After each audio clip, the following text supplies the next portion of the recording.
વલસાડમાં એક રાજકારણીના બેજાબાજ પુત્રએ ભીલાડવાડા બેંક સાથે 15 લાખ રૂપિયાની છેતરપિંડી આચરતા ધરપકડ. કાર લોન લઈને બોગસ દસ્તાવેજો બનાવી આરોપીએ નવી નક્કોર કાર અન્ય વ્યક્તિને વેચી મારી હતી. બેંકના હપ્તા આવવાના બંધ થતાં તપાસ શરૂ કરતાં આખો ભાંડો ફૂટ્યો. વલસાડમાં એક રાજકારણીના બેજાબાજ પુત્રએ ભીલાડવાડા બેંક સાથે 15 લાખ રૂપિયાની છેતરપિંડી આચરી હોવાની ચોંકાવનારી ઘટના સામે આવી છે. આરોપીએ કાર લોન લઈને હાઇપોથેકેશનના બોગસ દસ્તાવેજો બનાવી આ શખ્સે નવી નક્કોર કાર અન્ય વ્યક્તિને વેચી મારી હતી. બેંકના હપ્તા આવવાના બંધ થતાં તપાસ શરૂ થઈ અને આખો ભાંડો ફૂટતા આરોપી વિરુદ્ધ ગુનો નોંધાયો હતો.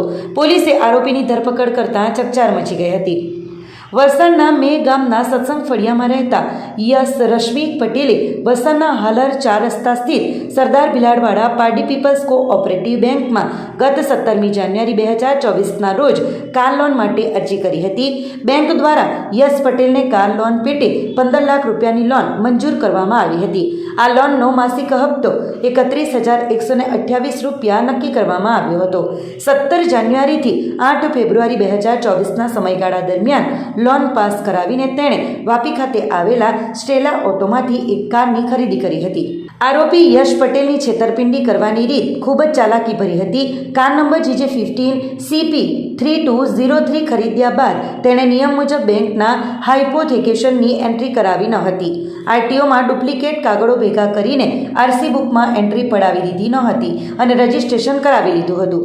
હાઇપોથેકેશનના બોગસ દસ્તાવેજો બનાવી તેને ખરા તરીકે ઉપયોગ કરી બેંકને અંધારામાં રાખી હતી. ત્યારબાદ તેણે આ કાર એક ત્રાહિત વ્યક્તિને વેચી મારી હતી અને વેચાણના તમામ પૈસા પોતાની પાસે રાખી લીધા હતા.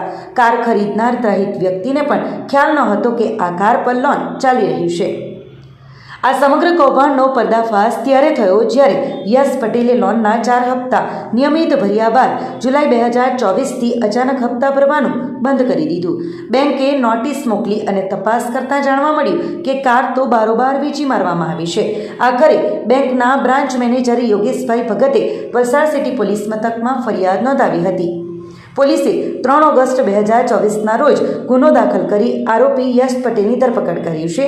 હાલમાં પોલીસ દ્વારા કાર કબજે કરવાની આગળની કામગીરી ચાલી રહી છે.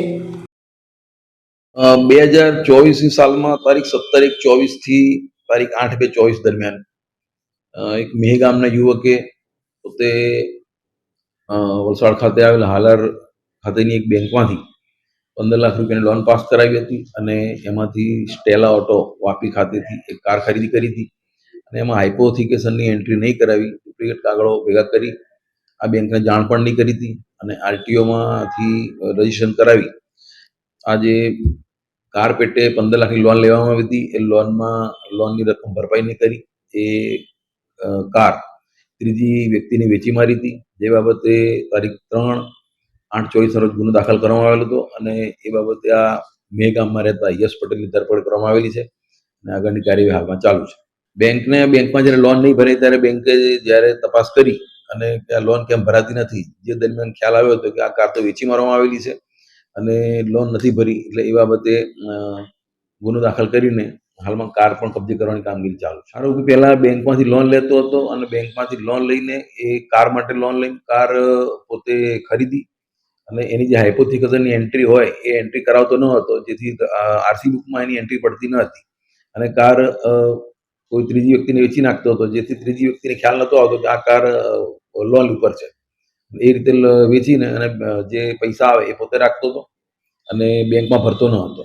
આપણી સંકલ્પ ન્યૂઝ ચેનલને સબસ્ક્રાઇબ અને લાઇક કરો, બેલ આઇકન દબાવો જેથી આવનાર ન્યૂઝ અપડેટ્સની નોટિફિકેશન આપના મોબાઈલ પર સૌથી પહેલા પહોંચે.